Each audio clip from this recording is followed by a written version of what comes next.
یہ منظر مکہ مکرمہ کی صفا پہاڑی کا تھا جس پر اس وقت کے سب سے عظیم انسان کھڑے ہو کر فرما رہے تھے، اے قریش، اگر میں کہوں کہ اس پہاڑ کے پیچھے دشمن کا لشکر ہے جو حملہ کرنے آ رہا ہے تو آپ لوگ یقین کر لوگے؟ سب نے ایک زبان ہو کر کہا، آپ صادق اور امین ہیں، ہم بغیر کسی شک و شبہ کے آپ کی ہر بات پر یقین کرتے ہیں۔ مورخین نے یہ بھی لکھا ہے کہ اس بات چیت کے بعد ایک شخص جانے لگتا ہے، آپ صلی اللہ علیہ وآلہ وسلم اس کو پکار کر کہتے ہیں، چچا آپ نہیں مانو گے۔ وہ مڑ کر جواب دیتا ہے، تلوار لانے جا رہا ہوں، کیونکہ میرا بھتیجا کہہ رہا ہے تو پہلے ان دشمنوں کی گردنیں اڑا دوں، بعد میں تصدیق کروں گا۔ آپ صلی اللہ علیہ وآلہ وسلم نے فرمایا، آپ لوگوں کو میری ذات پر اس قدر یقین ہے تو پھر یہ بات بھی مان جاؤ اور اقرار کر لو کہ اللہ کے سوا کوئی عبادت کے لائق نہیں اور میں اللہ کا رسول ہوں۔ یہ سنتے ہی سب کے چہرے تن گئے۔ آپ نے دوبارہ اور پھر سہبارہ بھی یہ بات دہرائی، مگر ہر طرف خاموشی رہی اور کچھ دیر میں سب وہاں سے اٹھ کر جانے لگے۔ جو انسان کھلی آنکھوں سے سورج کو جھٹلا کر اس کی روشنی کا انکار کر دے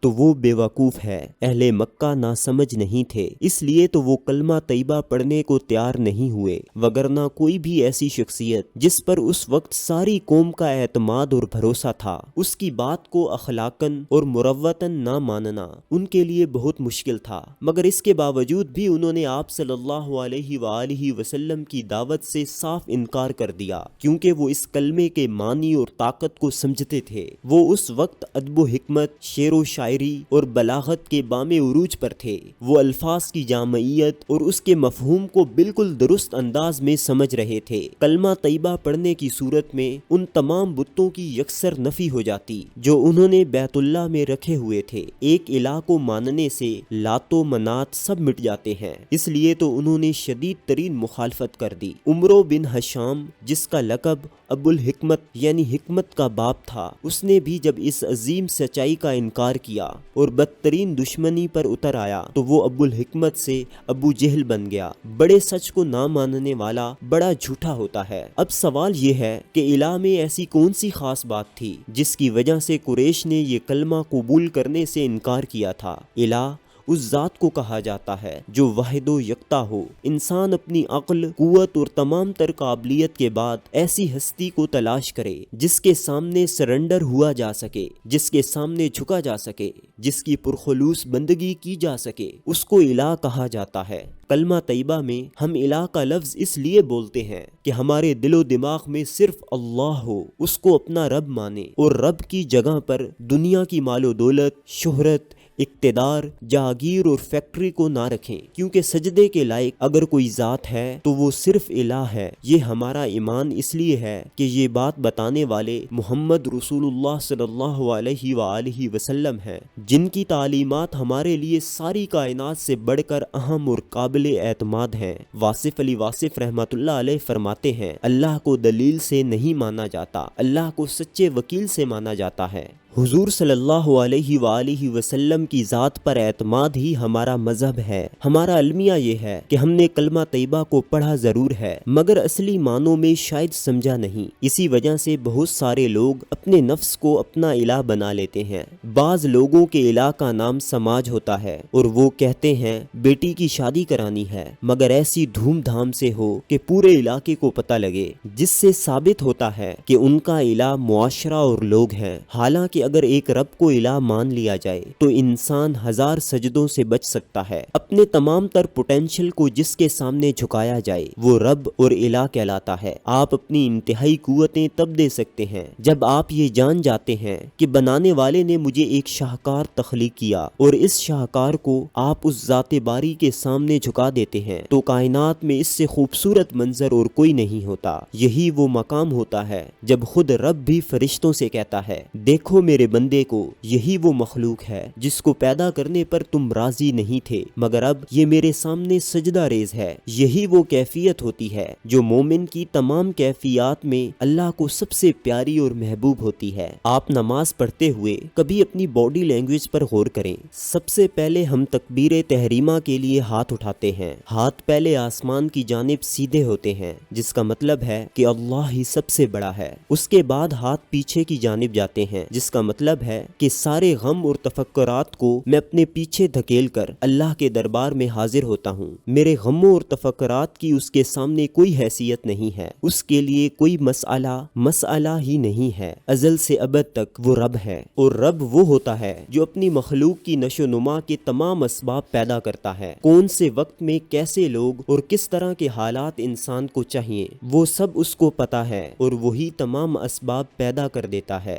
دنیا کا کوئی بھی انسان صرف وقتی ضرورت کے مطابق آپ کی مدد کر سکتا ہے، مگر بدلتے حالات اور بدلتی ضروریات کے مطابق جو آپ کی پرورش، تربیت اور مدد کرے اسی کو رب کہا جاتا ہے۔ انسان کی جسمانی طاقت سب سے زیادہ اس کی پیٹھ کے نچلے حصے میں ہوتی ہے۔ ہم کوئی وزنی چیز اٹھاتے ہیں یا کسی جگہ زور لگاتے ہیں تو اسی حصے سے ساری توانائی آتی ہے۔ نماز میں انسان جب رکوع کرتا ہے تو اپنی بہترین طاقت کو اس کے سامنے جھکا دیتا ہے، یہ بھی اس کی عظمت کا اعتراف ہے۔ وہ بہترین حالت جس میں انسان اپنا پورا آپ رب کو دے دیتا ہے وہ سجدے کی حالت ہے، جس میں پورا جسم جھک جاتا ہے کہ پہلے آپ نے گھٹنے زمین پر ٹیک دیے اور اپنے آپ کو عاجز ظاہر کیا، اس کے بعد ہاتھ جس سے آپ کی جسمانی قوتوں کا اظہار ہوتا ہے وہ بھی بچھا دیے، ناک جو عزت کی علامت سمجھی جاتی ہے وہ بھی اس کے سامنے رکھ دی، اور پھر ماتھا یعنی عقل و شعور جس کی بدولت انسان قابلیت اور کامیابیاں حاصل کرتا ہے اس کو بھی رب کی چوکھٹ پر رکھ دیا، اور زبان سے بھی اس کی حمد و ثنا اور اس کی کبریائی بیان کرنی شروع کر دی۔ اس کے بعد اتحیات میں آپ اپنا سب کچھ رب کے نام کرتے ہیں کہ یہ زندگی اگر کسی پر قربان کرنے کے قابل ہے تو اس کے علاوہ کوئی اور ذات نہیں، اور اس چیز پر آپ شہادت بھی پڑھتے ہیں۔ اب سمجھنے کی بات یہ ہے کہ نماز جو کہ مکمل طور پر خود کو اپنے رب کے حوالے کرنے کا نام ہے، اس میں ہماری کیفیت ایسی نہیں ہوتی۔ اس کی بنیادی وجہ یہ ہے کہ ہم نے کبھی غور ہی نہیں کیا کہ ہم نماز میں جو پڑھ رہے ہیں اس کا معنی اور مطلب کیا ہے، کس رکن میں کون سا کلمہ پڑھنا کیوں ضروری ہے۔ یہ اہم کام جاننے کی ہم نے کوشش نہیں کی، حالانکہ نماز ادا کرنے سے پہلے نماز کی تلاوت، اس کا معنی اور مفہوم سمجھنا ضروری ہے تاکہ نماز مکمل خشوع و خضوع کے ساتھ پڑھی جائے، جو کہ نماز کا حق ہے اور اللہ کی چاہت ہے۔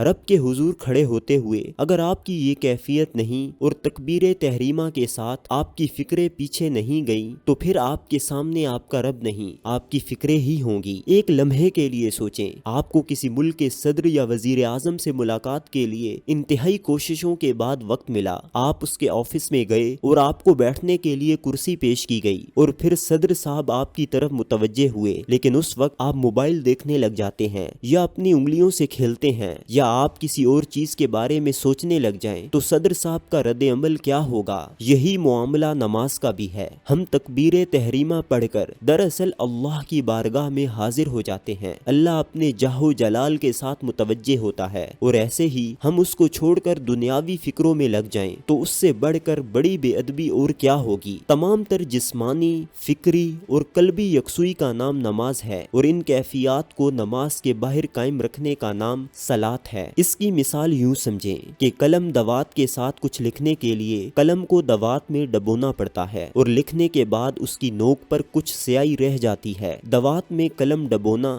یہ نماز ہے، اور جو روشنائی قلم کی نوک پر رہ جائے یہ صلاۃ ہے۔ قلم کو آپ بار بار دوات میں ڈبوتے ہیں، یہ فجر، ظہر، عصر، مغرب اور عشاء کی نمازیں ہیں، اور لگی رہ جانے والی روشنائی وہ ذہنی کیفیت ہے جس کو آپ نے نماز کے اندر اور نماز کے باہر قائم رکھنا ہے۔ سوال یہ ہے کہ ہم اتنی عظیم الشان عبادت روز 5 مرتبہ ادا کرتے ہیں، مگر اس کے باوجود ہماری نمازیں بے ثمر ہیں، کیوں؟ ہمارے پاس نمازوں کے نتائج کیوں نہیں ہیں؟ جبکہ مادی اشیاء میں ہم دیکھتے ہیں کہ اگر کوئی کمپنی 6 مہینے کی گارنٹی کے ساتھ ہمیں کوئی چیز بیچتی ہے تو 6 مہینے تک ہم بالکل بے فکر ہو جاتے ہیں، اور نماز کے حوالے سے ہماری حالت یہ ہے کہ اچھے طریقے سے پڑھ کر حق ادا کرنے کا دعویٰ بھی نہیں کر سکتے، نماز کے بعد مانگی جانے والی دعا کو قبول نہیں کروا سکتے۔ نمازی کے متعلق ارشاد ہے کہ وہ جیسا بھی ہو مگر بے حیا نہیں ہوگا، وہ اللہ کو اپنا رب مان کر رشوت اور دھوکہ نہیں دے گا،